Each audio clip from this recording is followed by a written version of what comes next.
the re-entry journey. What would be one word to describe this journey? Enriching. Unapologeticness. Elevating. Resilience. I say transformation. Intentional. Bless. Rebirth.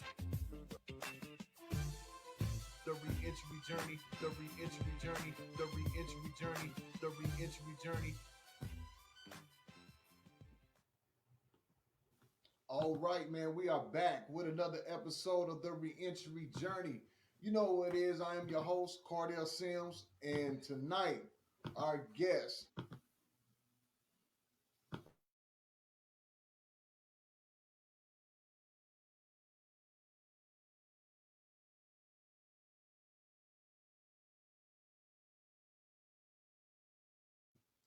All right, now there we go. Hey, man, man, I've been slipping. Right, I came on the podcast slipping tonight. My bad, y'all.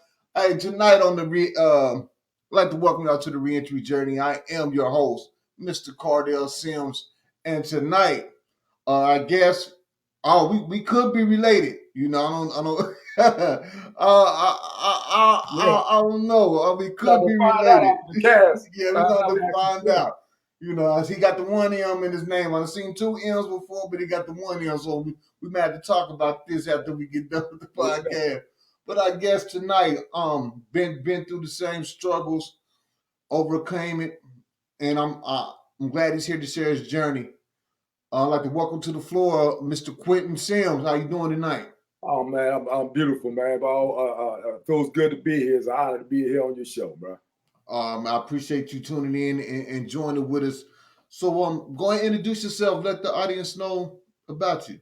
Okay, well, everybody, my name is Quentin Sims. I live in Northern Virginia, in the town of Woodbridge, Virginia. With me, it's like I always tell people when my testimony is no glory to my story. I had to learn the hard way in life about finding yourself and loving yourself.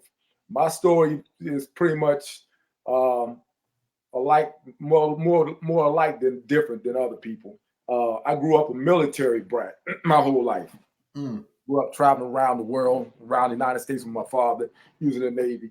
I pretty much was an athletic person. I was outgoing, always, wanted to be the life of the party, laugh, have people laughing and doing things of that nature. As we moved around, I always had a knack of meeting people. I always had a good gift of gab, as they used to always say, communicating. But my journey before that was just, I started being athletic, going to different schools, meeting different people. So it was easy for me to interact with people, from different cultures, different backgrounds, different lifestyles. Okay. When I got to high school and everything, like I said, I progressed. I excelled in sports. Went on, got a partial scholarship to college. I went to college. Everything was good. I went to a historically black college, Norfolk State University. Everything was coming so fast, being in a military background, being out in society, especially a predominantly black university. So I always liked, I always was a partier type person. So my introduction, to drugs and alcohol was early, in that atmosphere. So drinking, every now and then, occasionally snorting cocaine, but not too much because I always, I didn't want to go over that edge. But with that being said, from high school all the way to the military, I spent 2 years in college at Norfolk State University, and then I decided to, due to academic problems, because I was too busy always out there partying and not focusing on my education, which I should have been doing. I was making all the wrong decisions. My priorities were messed up from Jump Street. That's the point I want to get to. Your priorities and not thinking ahead, planning on what the consequences of your actions will be. So I was living reckless way back before my entry into, the penal system. Right. And so, do you think that? Do you think it was kind of like a sense of a relief or freedom once you got to college and was on your own, and Oh yeah, it was like a weasel in a chicken coop, being on your own, and being in that atmosphere. It's like you, but at the same time, you take on responsibility. You got to be responsible because if you're not responsible, there's going to be consequences for your actions. And they may not be immediate, but you're gonna have a bill to pay later on down the line, and that's being put on academic probation, which I did, which caused me, and then having to deal with all the feelings of people ask you, man, what's going on with you? You feeling shame, guilt. Your family back is wondering what you're doing with your life. So you start questioning yourself, and you start. And with me, I was like, okay, well, I really didn't know where I wanted to do anyway. So I said, okay, well, I'm gonna go to the military, right? But keep in mind, I had already developed an alcohol problem. I didn't know that I had a disposition to become an alcoholic because of my family members. I had family members, right? So as I go to the military, and I'm over in Europe now for 4 years, so I'm flying up and down the Autobahn doing crazy things, But that mentality, the point I'm making, mentality, I took with me. See, I was running from my problem, right? Not knowing that I'm taking the problem with me, because the problem I'm thinking is just the environment. If I get out the environment, then I'm gonna be okay. I can change. No, but see, I had to learn change comes from within. It don't come from your outside. So all I did was carrying my mentality, irresponsible mentality, over to Europe, thinking that everything was a game. That I could get by on my smooth talk and be able to talk to people, but no. There's consequences because now I'm in the military, so they're gonna hold you accountable for your actions. So now I'm over there, I'm partying, same entire partying, drinking, coming to work late,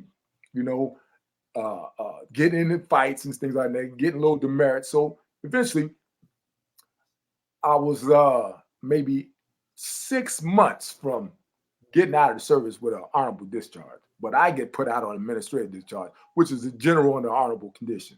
Now, here it is.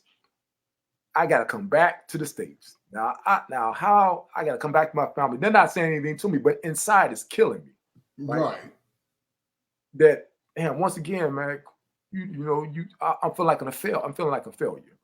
Feeling like, once again, you didn't measure up. And keep in mind at this time now that I didn't know what I was doing, but I was comparing myself out with my brothers who were making the right decisions because they had their heads on right. But see, I was thinking that life was just a game all the time. That I can always make up for it. But no, right. The seeds that your actions, what you think, what you say, what you do is planting a seed of what's going to manifest later on.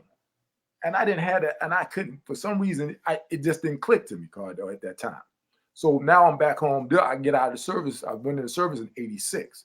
I get out of service in 1990. So now I'm back home. I'm staying with my mother. Then I end up getting out and I'm moving. Now I'm moving back to the city. Because after a while, I feel like, hey, I got to get on my own. I got to get on my feet, shake this off. I can overcome this. So, but I'm in the city, Washington, D.C., same mentality. But I got a good job and everything. And I'm still in that lifestyle, right? I'm not planning for the future. I'm just doing things just to get by. Right. And then it's the people, that bad decisions of the people you're around. They can have an influence. Because see, I was a type of person who always wanted to be a people pleaser, go along together. Being a chameleon, being this one way and being this the next way, instead of being who you are, not trying to be something that you're not, just to get in to fit in, right? I had to learn all these things down the line, which I'll talk about. So now I'm still partying, but I'm medicating now and now I'm still feeling I have these, and I'm not talking to anybody. I'm not letting anybody know what's going on with Quentin. So Quentin's always got a projected image that he's in control of everything. That everything's all right. Nothing bother me. That I'm gonna get past this. But inside, it was steady killing me. I was dying inside. So to deal with the feelings of shame, guilt, and failure, I started medicating even more with drugs. Right. to the point where it started affecting my job. And now I'm working as a legal librarian for this legal law firm, and they're helping me out. They're doing a lot of things for me. They're getting ready to pay for me to go become a paralegal, go to school and everything. And I'm going to school, back to school. I enrolled in UDC. So things are going well. But at the same time, I just wasn't happy with myself. I couldn't find happiness within myself. I kept looking for everything outside of me to bring me happiness, whether materialistically, whether it was sexually, whether it was female, or just things that monetarily, money, anything that would just be a quick gratification to build me up. Right. So I'm still lost. I still don't have no aim or no purpose. And I'm trying to overcome this, but it seems like I was doing the wrong thing. It's like I'm hustling backwards. The things that I need to be doing is letting people know where I'm at and asking for help. Letting them know that, I'm drowning. I'm dealing with a lot of emotional issues, not just depression, getting depressed, I'm depressed, but at the same time, I'm just always projecting an outlet, a look of I'm in control, but I'm not in control. Right? And what was stopping you from letting someone know what was going on with you? You know what? It's pride and ego. See, pride will destroy you. I had to learn to be humble. And with me, I don't know, and I'm pretty sure a lot of people can relate, is that for me to expose myself that I'm not in control, I felt like I was being vulnerable. That people would see me that, you're weak. That's how I was brought up. That, man, you handle your business. However way you get by, but you don't ask for help because or you don't show that that you suffering from depression or any type of unreconciled issues that's causing you to act out, to feel a certain way about yourself, right? Which I should have been doing, but I wasn't doing it. So I was trying to do it all on my own, and I couldn't do it all on my own. Okay. I was feeling badly. I mean, relationships, losing jobs, going from one job to the next. You know what I mean? I just couldn't get it right. But I didn't know that the issue was and once again, I'm saying everything is outside of me. And not knowing it was inside, it was me. It's how I looked at myself when I looked in the mirror, how I felt, how I thought that in Kardell, what it was that I had never I didn't forgive myself. I always held myself accountable for what I did deep down inside. And I couldn't get past that hurdle, that stumbling block to free myself. You know what I mean? And that comes, when you don't forgive yourself, now you're susceptible to doing anything because if you don't care about yourself, now I'm using everybody around me, my family, girlfriend, as enablers. I'm using them as a means to an end. Because now it's all about Quentin. What brings Quentin gratification? Right. To justify me doing what I'm doing, right? Not knowing that I squandered a lot of opportunities, a lot of people that was on my, had my back. They wanted to see me progress. But I couldn't see myself because I didn't believe in myself. I stopped believing in myself. I stopped believing in myself. And once you stop believing in yourself, it don't make no difference what people are doing around you, what they can do. I mean, I'm blessed to have the family I have. You know what I mean? I can't say I grew up middle class, So it's not like I had to do without. I grew up with like a sense, I guess we call it now a sense of entitlement. I'm supposed to get this stuff. You know what I mean? But no, not knowing that people earn these things. But then in my mind, it's like, okay, I can use my gift of gab and everything to manipulate people to get what I want. And I'm still digging a hole for myself, not knowing that. Because I don't have any character or integrity. I'm just like a made-up trash can. And this is the real honest truth about myself. And when I started dissecting myself and learning and being blood red honest about who Quentin, the person that I evolved into, to where I didn't even know who that person was, which is part of my story, get me into drugs. When I started losing the love for myself and not caring anymore, now I didn't care, whatever it took for me to medicate this pain, that's what I was going to do. Okay. So that's where I'm at now. This is 1990. So from 90 to 92, I'm just getting by. I'm working. I'm living on my own. So, but through associates, all right, I'm partying, I'm drinking. So now I'm using recreational cocaine a lot more now, right? But it started to get the best of me. But I'm trying to keep it a secret. I'm trying, but they always say people can see you best outside of yourself than you see yourself. Right. And a lot of people came and would ask me, "Are you all right? You don't seem yourself. You know what I mean? Because you seem jittery and things of that nature. You don't seem. It's my mood started changing. I wasn't being that outward person anymore. You know what I mean? I was being more reclusive, standoffish. But I thought everybody was out to get me. It was me against the world. I got on the pity pot. Poor Quentin. Quentin, nobody want to help me out. I got to do it on my own. When I was getting all the help I needed, but I was taking advantage of it. I was taking it for granted. So eventually, I ended up being at a party. Young, beautiful sister. I went back home with her, doing drugs. She just so happened to have crack cocaine. Now, and I got an addictive personality, as I've been trying to summarize this. But I that's the way I was. Always trying to live on the edge. So I'm like, okay, well, I could get, this is gonna heighten the sexual encounter. Okay, yeah, I'll try it once. You know what I mean? The curiosity killed the cat. Knowing that, man, everything for everybody. This thing right here, I know this. Hey, man, this is crack she's smoking. Right. Bad, I'm sniffing cocaine, but hey, you got to draw a line somewhere. But I didn't care at that time because I already had the gateway drug, which was alcohol.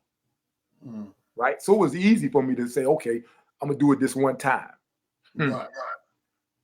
Right? That was, I'll never forget, that was December 1992. It was a rainy night. I'll never forget that. Because that decision, a choice I made, set off a chain of events that I would never have ever thought would ever happen to me. It sent me down on a 27-year journey from that. Because once I started using crack cocaine, my self-worth and self-esteem really went low. How I looked at myself. But I was still window dressing. But eventually, you know how that goes. You're going to start, your bank accounts, everything got to go. It's like a clearance sale. Everything got to go because that drug wants to destroy you. Right? Right. But at the same time, the insanity of it is that was the drug that I thought was going to take me away, relieve all my feelings, all my shame, my guilt, my depression, everything. But I was digging a hole even more, and it accelerated that. So now, make a long story short, I lose my jobs. My bank accounts is being wiped out. Right? I had to move back with my mother. Once again, here comes Quentin. See the cycle? It's a process. So now I got to explain what happened. What happened? So now I'm staying lying. You got to tell a lie. You got to remember the lie you told to back up the other lie. So now I decide, hey, I don't want to stay at the house. So I go move into our Oxford house. And I was lost. I was trying to find, I didn't know who I was anymore. I didn't know what my purpose was. So all I wanted to do was just, man, I just wanted to stay numb, right? But by losing my jobs, I had no, and now I done developed a habit now. I have a habit, but let me tell it now, I don't have no habit. I just like doing it. But no, I became addicted, right? But it's the stigma behind that. You don't want to ever admit that, man, you smoking crack, you addicted, man, what's wrong with you? I couldn't tell my friends, so I'm hiding this. I'm living a double life. People don't even know I'm doing this, right? And they didn't find out till I ended up getting arrested, which was my first encounter with the penitentiary system. I get arrested in November of '93, right, for robbery. Robbing just to get money to pay for my drug use because I don't have any money anymore. I'm not saying I left out the house. I'm on my own now. I'm ashamed, so I don't care. I'm like a zombie now, right? When I look in the mirror, I don't even know who I am anymore. That's the same. That's the cycle of this. That's how insidious this disease is. And so when you got out of prison after the first time, did you still have that same mentality? When I got out of prison the first time, because I only did like 4 years. My first time, I only did like less than 4 years. Right. I got out in '97. So you asking me, did I have the same what now? Mentality. You know, when I went the first time, everything was a game, and still, I was thinking that I was just recuperating, getting myself back. Telling myself lies, what I'm going to do when I get out, but you're not putting the work in to change. Because with change, you got to come out of the comfort zone. It's a transformation, but you got to put work in. Right. You know what I mean? You really got to want. You just can't talk it. You got to walk it. They say don't talk the talk, walk the talk. I wasn't doing that. So I wasn't preparing myself to come back out and have to face. Now it was going to be even harder because now here I'm a black man. Now you are a convicted felon. So now the jobs that you was easy to get before, it's not going to be easy to get these jobs now. So now you got to face. Now you got to deal with rejection. Now it's every time you go on a job interview, you feel like that you're being tried all over again. When you have to explain, you ask you, have you ever been convicted of a felony? That box you got to check. And especially back then, it was really harsh. It was harder. It's gotten a lot better now through the actions of a lot of good people now to get banned the box and things of that nature. But back then, it's like, that you qualify to do a job, but now they tell you, well, they give you that smile. Everything is good until you get to that point where they get to that, well, have you been convicted of a felony? And then the whole attitude changed. The look on their face. When I used to go to interviews, I just wait and I tell them that and just see how their facial expression change. And you already know the drill. We'll get back with you, but they never get back with you. So now, after the first time, like I say, by me not preparing to go back, to re-enter back out society and have to deal with everything that's coming along with it, the emotional aspect, you know what I mean? The psychological aspect, of dealing with it, and how that made you feel and being depressed. And once again, I'm still not communicating, telling people where I'm at. Right. So the crazy thing, I go back out here and I have to deal with all these things, you know what I mean? But I go back and do the same thing, run back to try to suppress my feelings and medicate, doing the same thing. It's a cycle, right? And getting caught up, go out and commit the same crime again after a period of time. And keep in mind, I was only out 3 months my first time. Oh, yeah, you weren't doing no faking. You got out there and went right back to it. 3 months. I went from robbing a little convenience store to robbing banks now. So you went out of prison. Yeah. So I'm just gonna up my game in the criminal field. Exactly. And and that's what happened from being around listening to the jailhouse talk, how to be a better criminal. Right. I said, I'm robbing the store. I'm gonna start robbing the banks. That's where the money at. If I decide I'm gonna do a crime, I'm gonna go all the way out. Right. And they got you only out. They only got you out 3 months. 3 hot months. I used to be so embarrassed I never used to tell people this story. I had to grow it because it's shameful when you think about it and you pride yourself on certain things. Like, man, you make rational, intelligent decisions, but my rationality in making intelligent decisions was gone. Like I said, once I got back out there and I had to deal with that, with the with all the feelings and emotions of being back out, being a convicted felon and everything, staying back home with my mother again. It's like a cycle. You know, it's like I was fighting a ghost and didn't know how. I didn't have the right tools. So you go back in the second time. Okay. I go back in the second time. What was it like? Was you going in and preparing yourself? So like, this time, here you go. Now this time when I go back in the second time, now I'm at the big house. I'm in the feds now. I'm not in the state. The first time I was in the state system. Right. I was at little club fed, our little camps and stuff. But now I'm in the big boys now. I'm at Lewisburg. I'm going to big USPs now. Mm-hmm. Now I'm there with the homies from around the way. I get into the playing sports and things of that nature just to try, because I didn't know how. I had a 11-year sentence. Right. I like to say, well, how am I going to do this time? I don't know how to do this time. And I'm like, and I got the mentality, well, I done thrown my life away anyway, so I'm just going to go hard. I'm just going to do whatever I'm going to do. Exactly. Just do the time and then coming back out and whatever is whatever. Right? And I was kind of like jive faking, taking little programs here, but not really giving my all, not buying into the program, not doing what I need to do in order to prepare myself, knowing what I'm going to face when I come back out. Right. You know what I mean? So after doing, but I'm not, and I was drug free all this time. You know what I mean? Mm-hmm. I didn't do any drugs, nothing. But when I get out, I went in 97. When I get out in 2009, right? Now, my father passed away in 2003. Right. A lot of people in my family had died. So I had to deal with that. And that was the guilt of me not being there.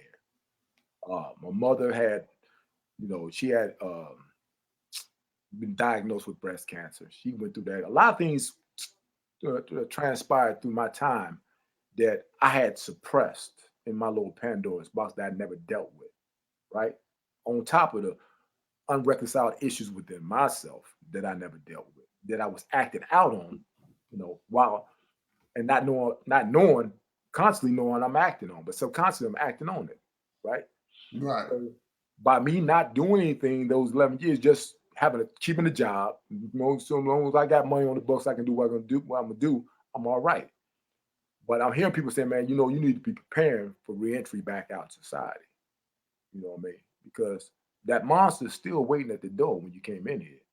I wasn't programming. I wasn't doing anything to better myself. I was just staying drug-free and just doing my time, right? So, make a long story short, I wasn't prepared to come back out here. Mentally, spiritually, or physically, because I was working out. But the things that I needed, the networking I needed to do, the groundwork that I needed to do before I got back out, I didn't do that, right? And it cost me, once again.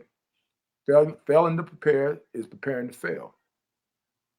Right, and a lot of people think that's just a cliche speech. Oh, that's not a cliche. That's fact. Yeah, that's most definitely. That's without doubt or contradiction. If you don't prepare, oh yeah, because when you get out, if you don't have anything, a marketable job skill, a viable job skill, or anything of that nature, how you gonna go back? It's just self-preservation. I mean, just we are creatures of habit. You're gonna eventually go back doing the same thing again because you don't know anything else. Exactly. You don't know anything else. And you're gonna have it in your mind. And then now, if you comparing out, you see all the people that you grew up with doing good and everything. So now you want to keep up with the Joneses. Man, I ain't gonna do bad. All the saying, I ain't gonna do bad for so long. You know what I mean? So now you brain screwing yourself. And what you're doing, you just giving yourself reason to go back out and do the same thing you was doing before. Justifying, and I used to call it you justifying, intellectualizing, and rationalizing your actions. Irrational actions. You know what I mean? So I got out in 2009. You know the story. I went back out. Now I'm robbing banks. I was out this time in 2009. I was out 6 months. I was out 6 months. Right. So you got 6, so you doubled, so you doubled it. You know what I'm saying? You doubled the time out. Doubled my time instead of 3 months. Now I was out 6 months. You came out with enough game to make it 3 more months. Exactly. and then it's right back. So this is the third trip. You go in This is there. my third trip. You right on your third trip. You walk in there, and what's your thoughts? Like, man, I'm just You know on what? my third trip, man. What's Hey, going on? Kardell, and this is them getting this blood eyes truth. That third time was the worst time of my. I knew it was a life changing experience because when I came in, I was at a point that I wanted to die. I didn't want to live. I was in such a fog. I couldn't believe that, man. It's like I lived two different lives. I can't believe I'm back here again. What was wrong? What did I do? You know what I mean? Because all these things that I medicated to when I got back out the second time, I like I said, I wasn't prepared to deal with all these emotions and feelings, right? Within myself. And I gave up on myself, basically, because you have all these things at your disposal that you can go to, but if you don't have it in your mind, it's saying that and set in your mind that this is what I'm going to do, regardless of whom or what, and you're gonna go and I'm gonna go to whatever links I gotta go to make it out there, because this is my life, right? If you don't have that in your mind, you know, and have humility, understand that you gotta have patience, you gotta have tolerance, all these things it takes to be able to make a successful transition. Because things not gonna be given to you. You don't have to struggle. You don't have to crawl. You have to bone up. You know what I mean? But know that, hey, look, if you keep fighting the fight, stay in the fight. Don't give up. You can win. But if you give up, you can't win. Well, anyway, so I stay out 6 months and go back in. And this last time, this is where I'm getting to, you know, this last time was it for me. Like I said, after a year's time, once the fog lifted and I had to start seeing myself for what I had become, you know, now, because I know this is life or death. So now I don't have any more arrogance or have a ego. I'm asking. First thing I did, because my reentry started when I got locked up in 2000. No, not 2009, 2010. Right. When that fog lifted, and I said, hey, Quentin, man, look here. You seeing people die around here, either getting killed or dying from disease and everything. And you building with these guys. These guys say, man, they telling you, man, look here, you got a good head on you. You shouldn't even be going through this. But everything happens for a reason. And the first thing they always say, man, learn to love yourself. Forgive yourself for what you've done. Right? See yourself for what, you know, have a vision of what you want to be. You know what I mean? Don't dwell on the past, because you can't go back. What you did is not who you are. And that's why I kept laying ownership that that's who I am. That's all I can be. No, but I had a life before this. I spent half my life in penitentiary. I got locked up when I was 27. I'm 55 now.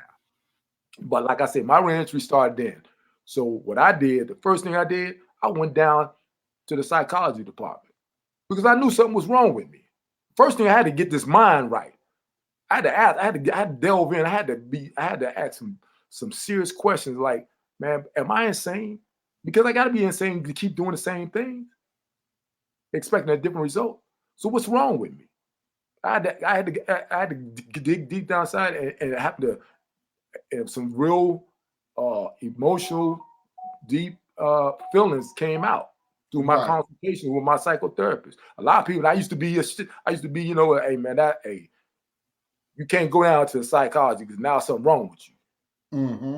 You know, that's the stigma. Right. You go to the psychology, everybody be looking at you sideways. Looking at you crazy. Wow, man, crazy. Something wrong with old boy, man. Going down man. We need to check him for real. Keep him at bay because he ain't playing with a full deck. But know what it was? I stopped caring how people perceive me. Right. I started caring. I started being my best friend instead of my worst enemy.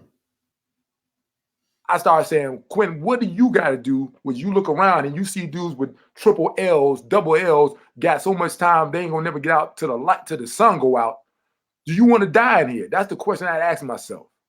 Because you put at the end of the day, your mama didn't put you here, your girlfriend, The white man, none of this stuff there, with that he sent you, but you put your head on the chopping block because you made the decision to do what you did. Right? So reentry, the point I'm saying, living life on my term is when you have to make the decision for yourself that this is what I'm going to do. That set a plan for yourself, set the course, and have consistency and stick to it. Right? Right. Regardless, it don't make no difference. You don't have to feel like you got to be, and that's one thing my problem was. I always felt like I had to be validated from somebody outside. For make myself feel like I was important, that I meant something, that was of value. No, you find it from within, from yourself. And one thing about it is sometimes you got to have the courage to walk alone. Now, when I was in the penal system, a lot of time, brother would look at you like when you try to do something for yourself. Oh, now you want to read all these books. You want to start taking all these self-improvement classes. You want to take all these vocational classes. Now you want to change now, right? Because misery loves company. You know what I mean? But when they talking about you, you must be doing something right. Right. And a lot of times I notice a lot of brothers will come talk to me. Oh, Brother Q, what you reading on? Because I started reading a variety of books. My reading appetite just became out there. I wanted to read everything from those who were self-made, those who got out and was able to reintegrate back out in society, make a successful transition, reentry back in society. I need to know these things. I wanted to know this because I didn't want to come back and do this anymore. So, but at the end of the day, what links are you willing to go to, right? I separated from different guys I used to that don't have things on their mind, always speaking death, negativity. I stayed away from them. I started focusing on classes that can better myself, critical thinking, anger management, conflict resolution. You know what I mean? Emotional intelligence. You name it, I was taking them. All these code programs.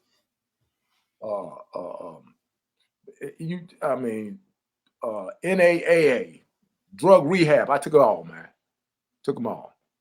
And it started some of my own classes. You know what I mean? They helped brother and started getting involved with the coordinator, reentry coordinator at the compound, because I was serious about this. I said, this is my life. So I'm gonna take control of my life. I'm gonna make the decisions. But the decisions I'm gonna make, they're gonna be sound. I'm gonna make intelligent, informed decisions. I'm not gonna act off emotions, you know what I mean, or impulse. I'm gonna weigh the pros and cons. I started learning how to play chess. Started thinking like a chess. Everything is 3 or 4 moves ahead. You got to see things 3 or 4 moves ahead, what you want to do, right? So I visualized myself one day, Lord willing, that I was going to walk out these gates. But what are you going to be when you walk out them gates, right? When I walked out, these two books were my Bibles. There's one book, this book right here by Viktor Frankl. Viktor Frankl, Man's Search for Meaning. And this book right here, The Ex-Offender's Guide to what? The Ex-Offender Guide to a Responsible Life. Tells you everything. If you stick to the script, when people have been successful, you can't go wrong, right? I started reading all these things and incorporating them in my life, doing the things I need to do to lay the foundation. So when I get out here, I'm gonna be ready to be able to face the challenges of life, coming back out here, being a 3-time felon, and living life on life's terms, knowing that everything's not gonna go my way, everything's not gonna be a bed of roses. Then I'm gonna have to struggle. Then I'm gonna have to deal with rejection. It's gonna test my moral, my fiber. What do I believe in myself? Am I gonna keep moving on when I get knocked down? I had to build a spiritual foundation with my Creator. Right. You know, I don't care. Go ahead. So when you get now that you're out with this new mindset and all this work that you put in and services, because you said that you started your own classes. Entry program. So that shows that you serving as well. Exactly. So you coming out here with the mentality of, okay, I know who I am. You know, I'm prepared. I re-enter. What was it like now with this new seeing basically life in the world through a new set of lenses and not the same? It's not the cloudy judgment. Like it's basically you renewed and you coming out of prison this Exactly. time. Yeah. So what was that transition like coming back into society prepared? You know what? When I came out, I wasn't afraid. The first 2 times when I came out, I was afraid because I didn't know. I didn't have a clue. I didn't, and that fear, but not being prepared, you know, and now you have to deal with that fear inside because now you're not unsure about what you're going to do because you don't have a map, you don't have a blueprint.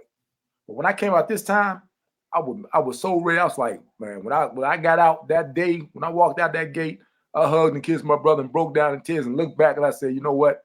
Look at this for the last time because that was my womb that shaped and molded me. Right. Those 27 years shaped and molded Quentin Sims. To put me on the right track to know where I need to go. So now I have a sense of discernment. I can see things. I can see people and see my old behavior in other people and how they talk. And I sit there and smile. I say, all right, I tell you, you can take it from me, you can leave it alone. But this was going to happen. And I'm giving it to you because I want for you as I want for myself. I don't want nothing from no string. But let me tell you about myself. I always, and before I would never want to use my story because I feel like I didn't have anything to contribute. It was no glory in my story. But yeah, through my story, somebody can learn. I'm telling them that, I made all these mistakes, so you don't have to make them. You know what I mean? But if you feel like you got to answer the cancer, okay, then you do what you do. But this is what you're going to get. So now, when I'm coming out here now, I built a network before I even got out. I had a network of people, different organizations that I had got involved with while I was still incarcerated. So when I got out, these people were already waiting for me. Right. I'm doing Zoom conferences with different organizations, getting paid for and things of that nature. I'm a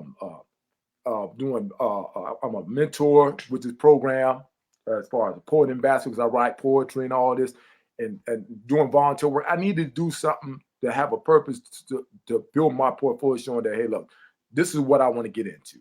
You know what I mean? This is the type of person I am. This is what I want to be. I got out with a mindset, okay, I'm going back to school, right? But I had already picked up these vocational trades, HVAC, electrical work, and things of that nature. When I got out in December, I was blessed to be able to get a job just like that. Right. I got to get some rejections, but I was always up front with the people. I told them that this is what I'm coming from. This is what, don't judge me from what I did, judge me for who I am, because I can never go back and change what I did, right? And the potential I have, I said, if you invest in me, it's gonna come back. You know what I mean? If you see the potential in me, you helping me, you helping the person. Everybody say, I used to have a problem with everybody say, they believe in God, they believe in redemption and forgiveness, but at the same time, you hamstring people coming out who you should be helping the most. Exactly. So much potential, you know what I mean? For those who's coming back out, who's trying to make it, who's already paid that price, right? So why should they have to be subject to going through this all over again? That it's almost like the system is designed for us to fail. You have to understand that. It's almost like I was told, I just used the analogy, look at that movie, The Matrix. This society is like a matrix. Unless you know the only way you can conquer the beast, you gotta know the nature of the beast. You gotta know how it's designed. You know what I'm saying? If you don't know that, then you're gonna be a victim. And it's not personal, it's business. This is the system, it's a business. Straight up. It's a system, it's a moneymaker. And you just a number. Only people that you mean anything to might be your family. If you ain't burned so many bridges and they still got your back, or people outside. So now what I do now is that I take things one day at a time. Like I say, I had a job. When I say had, because I ended up being diagnosed with prostate cancer. So I had a job for like 2 months doing HVAC. Right. So now I had to go. I had to let that job go because now I have to go to all these different appointments. Now I got to go through treatment, coupled with the fact that I got to deal with my probation. And keep in mind, I got probation in 2 different jurisdictions, state and fed. Right. But they working with me. You know what I mean? So I got to deal with all these things. You know, but I'm all right with that because that's what I have to handle. That's living life on life's terms. You got to deal with this stuff. You got to deal with. You got to crawl. You know what I'm saying? You got to be humble. So now I got a lot of people who some job offers that I'm getting ready because I'm just now coming off treatment. So now I'm going to get back out there working. And had I not, networked with people, I'd probably be struggling right now. Right. I had, like I said, I set a course where I planned to where I would have money set aside. So I got to have some money when I come in, when I come out. Although I said I got food, clothing, shelter, I had to get out there and get my EBT card. I got to get my Medicaid card because I got to have dental and all that. Because all these things is part of dealing, coming back out of age, your Social Security. Yeah, all that's part of the journey. Driver's license. All these things you need. You need to know where you need to go, what social service office. You need to know all these things. Right. You know how to have open up a bank account, check in a savings account. You need the things that you might not have done. You thought that doesn't really matter. They matter a lot. And the little steps you make, the little victories, that builds your foundation. That builds your self-esteem and your confidence. And like I say, have the right people around you. Your network is one of the most important things towards making a successful reentry back out to society. Because when you got good people around you, they're not gonna let you fall. Because it's like you in a war. You're a comrade. But you got to be open. You got to be real. You got to let people know where you at. And don't be and ask for help. But you got to be informed and know where to go get the help. Because nobody gonna do nothing for you, man.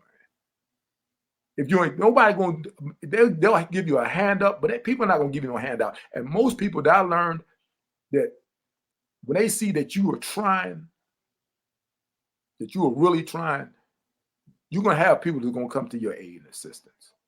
Right? Yeah, that's the truth. Yeah. So I always tell people, I'm not gonna harp about, oh, this it's hard out here. What took place? Yeah, it's hard. Yeah, it is. We got things, we got a lot of obstacles and challenges and adversity we have to overcome. We know that but if you're not aware, if you're not doing the research and studying of what you got to face when you get out of it, yeah, you're gonna fall victim. You're gonna be part of that recidivism rate. That's without data contradiction. You're gonna go back. So you're gonna get back out there doing the same thing. Yeah, that's true. So what's next for Mr. Quentin Sims? Oh, what's next for me? You know what? Next for me, I start college in the spring, community college. I'm going back studying social science, but I'm going to get my certification in substance abuse rehabilitation counseling. I think within the next week, I should be starting this job in working as a residential counselor. That's working in a shelter. That's when I want to start getting the hands-on, working with people like that. So the people helping me to get that job. This is going to coincide. It's almost like internship work with going along with the course I'm taking. And what I'm doing is just to continue to lend my hand in volunteer work, working with troubled youth, at-risk youth up in the DC area in different programs, giving them, and sharing them with my poems and stuff like that, showing them my trials and my failures through life. But at the end of the day, it's not where you start, is where you end. And with your mind, your attitude determines your altitude. And even though these are cliches, but these are real. Yeah, they are. Yeah, you know what I mean? They are real. You know what I mean? And like I say, what I seen your program, snippets on your program in LinkedIn, my network, I said, this brother's doing something that I would want to be a part of. Go out there and share, even though it's an abbreviated story, because I can go real deep, but you only yap with so much time. But to tell people that, look here, life, the choices you make define the quality of your life. Right. Right. And these things that happen in your life will bring out strengths in you that you never thought you had when you were tried. You know what I mean? Qualities. It's gonna show the type of character you have, and you build that. And when you see yourself, how you look at yourself, you say, "This is how I see myself." So when you start acting like that, eventually you will become that. Yeah, most definitely. Right? But you got to believe it in yourself. Don't listen to naysayers, because everybody gonna say, "Oh man, it's too hard. I'm gonna give up. I'm gonna keep doing what I'm doing." Okay, you keep doing what you're doing, you're gonna get what you got. Yeah, that's the truth. So it's a question I ask everybody. Yeah. One word to describe this journey, what would it be? Oh, and why? An awakening. Because it has awakened a sleeping giant that was in me this whole time. Through struggles, through trials, it was something. I was looking outside for something that was always existed in me. Awakening. So my word would be awakening. So we got some people in us commenting on, and one of them asked, or asked if you was in DC. If I was in? Am I in DC? No, yeah. I'm 30 miles outside of DC, down to south, down 95. I'm in Woodbridge, Virginia. Okay. But I know really good friend of mine who's really been rocking with me on this journey is in that area. And okay. She got some great connections. So she was asking if you were in DC. I'll go up there. Yeah, I got all type of connections. She said you're her neighbor. Oh yeah, no doubt. Now we network. Hey, I'm always looking to network. I'm always looking to network. You know, man, share information and friends and the networks that I'm in and the programs I'm in. That's really exciting, encouraging. She said she's in Fredericksburg. Oh, she's in Fredericksburg. Okay, she right down. She ain't nothing but about maybe 30 minutes down from me. Yeah. Right. So speaking of networking, if people want to get in contact with you, how do they get in contact with you? Okay, well, they can get in contact with me through my Facebook account, or you can get in contact with me through my email account, or my P2P account that I have. I'll leave that on there so people can get in contact with me. Get in contact with me through LinkedIn. I got in contact with you. Yeah. I got a LinkedIn account. Just look me up on LinkedIn, and you'll see all my network of people. I got strong, powerful people behind me that's looking to push me to get where I need to be. You know what I mean?